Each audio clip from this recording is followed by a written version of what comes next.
தேவதை சம்பத்தின் அன்பான வணக்கம். நம்ம ரவை சேமியா வச்சு ஒரு கிச்சடி எப்படி செய்யுதுன்னு பார்க்கலாம்.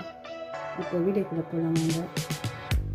இதுக்கு தேவையான பொருள் துருவிய கேரட்டு, பட்டாணி, பொடியாக அரிஞ்ச பூண்டு, வெங்காயம் ஒன்று, தக்காளி ஒன்று, கொத்தமல்லி கொஞ்சம், நெய் கொஞ்சம், பட்டை, கிராம்பு, ஏலக்காய், ரவை ஒரு 2 அளவுக்கு, கொஞ்சம் சிறிதளவு சேமியா, 1/2 டம்ளர் சேமியா.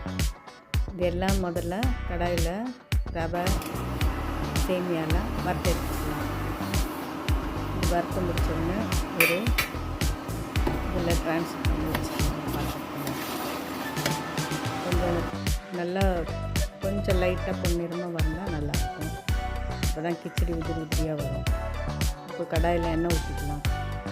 எண்ணெய் கொஞ்சம் பட்டை, கிராம்பு, ஏலக்காய், பிரியாணி இலை இது எல்லாத்தையும் போட்டுக்கலாம். வெங்காயத்தை அதோடு சேர்த்துக்கலாம். வெங்காயம் நல்லா வதக்கிக்கலாம். 2 பச்சை மிளகாய் அதில் சேர்த்துக்கலாம். அதையும் சேர்த்து வதக்கிக்கலாம். எல்லாம் வதங்கிட்ட பிறகு நம்ம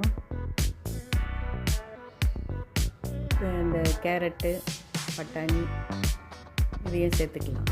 இதுவும் வதங்கின பிறகு தேவையான அளவு உப்பு சேர்த்துக்கலாம். உப்பு சேர்த்துட்ட பிறகு தக்காளி சேர்த்துக்கலாம். தக்காளி சேர்த்துட்டு அது நல்லா கொஞ்சம் ட்ரை ஆகிற வரலாம் பண்ணிவிட்டு கொஞ்சம் மஞ்சள் தூள் போட்டுக்கலாம்.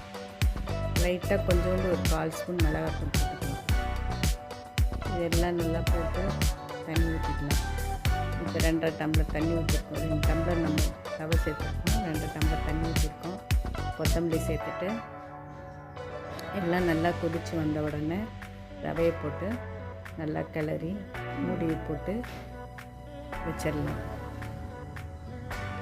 நல்லா இதான பிறகு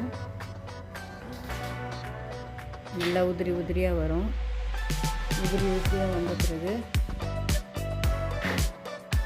நல்லா மூடி போட்டு வச்சிட்டோம்னா நல்லா வெந்திருக்கும். வெந்துட்ட பிறகு ஒரு பாத்திரத்தில் ட்ரான்ஸ்ஃபர் பண்ணிக்கலாம். அதுக்கு முன்னாடி கொஞ்சம் நெய் சேர்த்து கிளறி திருப்பி கொஞ்சம் மூடி வச்சுட்டு இறக்கிக்கலாம். ஒரு சுவையான ரவா, சேமியா, கேரட், பட்டாணி கிச்சடி ரெடி ஆயிடுச்சு. சாப்பிட்றதுக்கு தயாராக இருக்கும். இந்த வீடியோ பிடிச்சிருந்தால் லைக் பண்ணுங்கள், சப்ஸ்கிரைப் பண்ணுங்கள், ஷேர் பண்ணுங்கள். Thank you very much. Thank you for வாட்சிங். வாழ்க வளமுடன்.